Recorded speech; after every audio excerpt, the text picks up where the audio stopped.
When did I first find art? I think I've always had it in me. It's something that I feel connected to be inside of a painting, to be a part of what you're doing. Sometimes I paint people that I see and things that I have visions of, but mostly it's my superstitions and dreams. I think a lot of the women that I paint are people that I want to represent as women of empowerment, and usually they're self-portraits. I want there to be beauty in the body, beauty in the woman, and I want there to be a sense of empowerment. I want women to feel beautiful. I want them to see themselves as beautiful, and for the world to see them in that way too.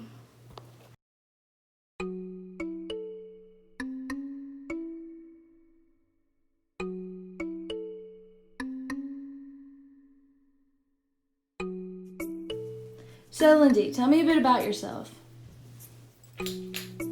Well, I'm from Vicksburg, Mississippi. I went to school in Brooklyn, and then I went to school in Savannah before coming home and painting and doing collages. I went to study for industrial design and metals and jewelry. So, what would you say your style of painting is? My style of painting, I like that question. That's a good question. I'm not really sure. I think it's kind of whimsical and kind of free-flowing, although I use a lot of black lines to outline things. And I think it's kind of, I don't know. I don't know what my style of painting is, to put my finger just correctly on it. I think the reason I paint in the style that I do is because I collect things like chairs and boxes. I like things that can be organized. I like chairs because they have the thought process of like purgatory, like we're waiting. Boxes have the thought process of enclosing. And so I use black outlines to kind of define everything.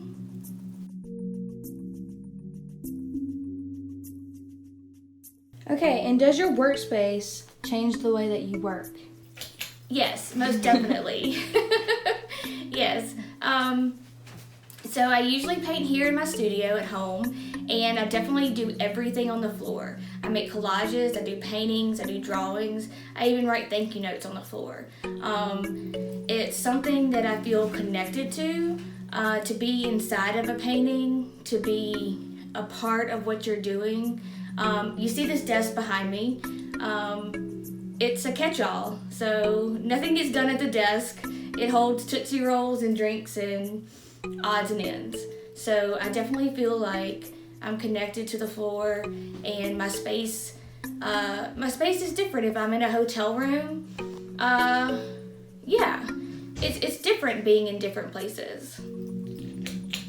What has art helped you with through in your life? All kinds of things: depression, breakups, divorce, my parents, death, and most importantly, being schizoaffective. It's helped me to work through that and being really a part of therapy. I have a real fascination with dreams. I keep a dream journal. I keep all different kinds of journals, but I dream really, really vividly. I think a lot of it has to do with the fact that my brain works in a different kind of way. It might be that I'm on 9,000 different types of medication. But I'm really fascinated with the idea of superstitions and the way they work, and how we choose to follow them. So, what is going on in your mind when you are making your collages? Oh man, when I'm making collages, I think it's awesome. So usually I have like an idea of what's going on in the news, or something that I saw on TV, or a dream, or an idea that I had, or some type of issue that I'm going through, a breakup or an argument or something, and I'll just, instead of painting it out, I try to collage it out. And it's really cool because sometimes I find all the pieces that I need that come out really quick, and sometimes I have to search and search and search for images to fall together into place, but it's really cool. I like it. Has there ever been a time when you thought art was not for you? Oh wow. No, I don't think so.